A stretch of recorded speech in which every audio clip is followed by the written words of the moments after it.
16 की उम्र में आपके शरीर में जो ऊर्जा थी वो 30 की उम्र में नहीं होगी। अगर आप बस अपने शरीर में निवेश करते हैं तो उम्र के साथ बिना ये जाने कि क्या हो रहा है, आपको दूसरी चीजों में निवेश करना होगा। तब आप देखेंगे कि किसी भी उम्र में हो तब भी आप जीवंत और ऊर्जावान रह सकते हैं।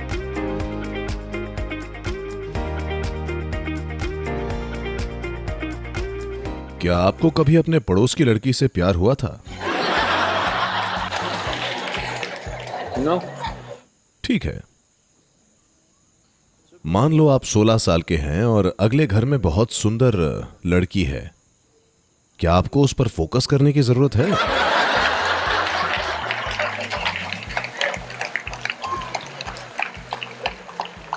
क्या आपको प्रतिबद्धता चाहिए? नहीं, आपको रुचि है। तो आप केंद्रित हैं, आप प्रतिबद्ध हैं, आप हर एक चीज हैं, आप पगला गए हैं। तो आपको इंटरेस्ट की जरूरत है।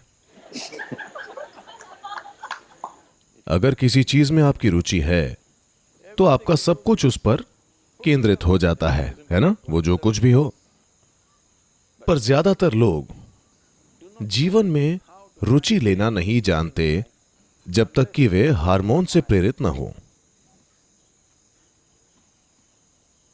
ये ऐसा है, ये एक विकास का मुद्दा है। देखिए,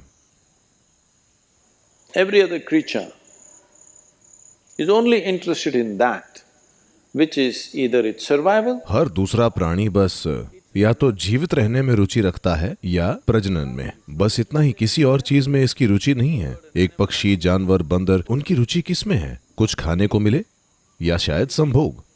उसके अलावा उनकी कोई रुचि नहीं है, क्योंकि ये दो चीजें केमिकल या रसायन से प्रेरित है। भूख रसायन से प्रेरित है, हार्मोन रसायन प्रक्रिया है। तो ये अस्तित्व का एक स्तर है। जानवरों का अस्तित्व उस तरह का है, आप उन्हें दोष नहीं दे सकते, वे वैसे ही हैं। पर आपके लिए एक विशेष विकास हुआ है। थोड़ा सा नहीं, ये कोई थोड़ा सा विकास नहीं है। हालांकि आज वैज्ञानिक कह रहे हैं between you and a chimpanzee, the DNA difference is only 1.23%.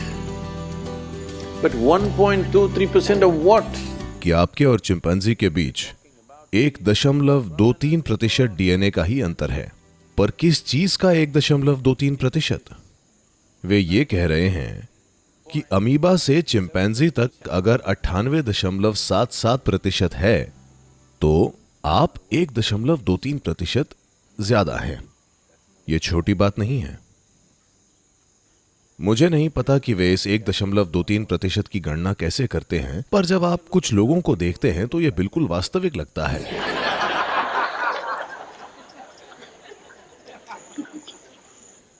पर जब आप कुछ और लोगों को देखते हैं, आपको विश्वास नहीं होता। आपको विश्वास नहीं होता कि मनुष्य कभी बंदर थे। हाँ, इसके बारे में बहुत बहस है कि ये इतना नहीं हो सकता। दोनों तरह से ये सही लगता है। जो भी हो, वैसे ये छोटा अंतर लगता है, पर ये एक बहुत बड़ा अंतर है। तो अगर आप अपने अंदर इस 1.23% को काम करने देते हैं तो आप देखेंगे कि आप जो चाहते हैं या नहीं चाहते हैं उसकी तरफ प्रेरित होने की वजह कोई केमिकल नहीं होगा। क्यों हर आध्यात्मिक प्रक्रिया में दुनिया में कहीं भी हो, एक चीज जो आम दिखती है, इसलिए नहीं कि हम खाने के खिलाफ हैं। कभी कभार भोजन से दूरी सिर्फ इसीलिए कि हम नहीं चाहते कि केमिकल हमारे ऊपर शासन करें। ब्रह्मचर्य हो या खाने से दूर रहना इसीलिए नहीं कि हम किसी चीज को नकारना चाहते हैं। हम बस उस श्रेणी में नहीं होना चाहते कि हम एक जानवर जैसे हो जाएं, कि हमारी हर चाह रसायन प्रेरित हो। We want what we want consciously. without the influence of our chemistry. हम जो चाहते हैं उसे जागरूकता से चाहें, न कि हमारे अंदर के रसायनों के प्रभाव से। इसीलिए महीने में कुछ खास दिनों में नहीं खाना, इसी के लिए और भी कई अभ्यास। मूल रूप से हम जानवरों की श्रेणी में नहीं आना चाहते, इसलिए नहीं कि जानवरों में कुछ बुरा है, ये बस एक पूरी तरह विवशता की और चक्रीय प्रक्रिया है। अब हम मुक्ति की बात कर रहे हैं। अगर आप एक चक्रीय प्रक्रिया में हैं, यानी गोल गोल चक्कर में घूम रहे हैं, तो किसी मुक्ति का कोई सवाल ही नहीं है ना? चक्कर एक जाल है, आया ना? क्या चक्कर एक जाल नहीं है? अगर हम इस चक्र को बहुत बड़ा बना दें तो ज्यादातर लोगों को पता भी नहीं चलेगा कि वे चक्कर में घूम रहे हैं। वे गोल गोल घूमते रहते हैं, ये सोचते हुए कि वे कहीं जा रहे हैं। चक्रों में घूमने का यही मतलब है, यानी आप कहीं नहीं जा रहे हैं। हमें पता है कि अगर हमारी इच्छाएं, हमारा फोकस और हमारे जीवन की दिशा रसायनों से प्रेरित है, या तो भूख से या हार्मोन से, तो हमें पता है हम कहीं नहीं जाएंगे। इतना हमने समझ लिया है।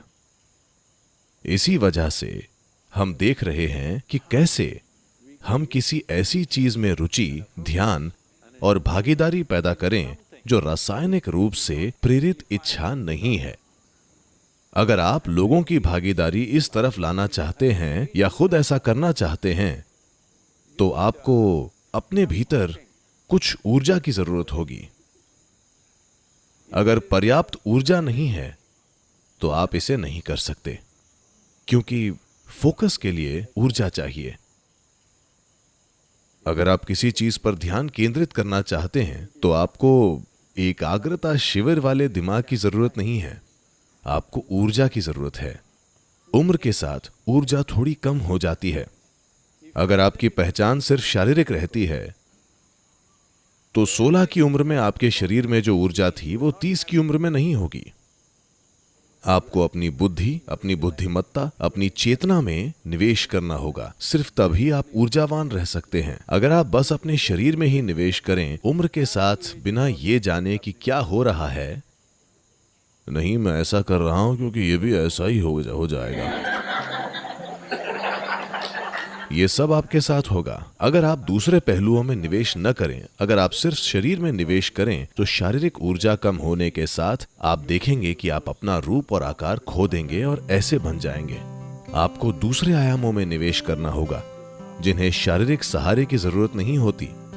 तब आप देखेंगे आप किसी भी उम्र में हो तब भी जीवंत और ऊर्जावान रह सकते हैं, क्योंकि आपकी ऊर्जा शरीर की नहीं है। अगर आप किसी और चीज में निवेश करें तो आपकी जो भी उम्र हो आप ऊर्जावान रहेंगे। तो आपको योग में थोड़ी रुचि पैदा करनी चाहिए, तब आपको फोकस नहीं करना पड़ेगा, आप केंद्रित ही रहेंगे।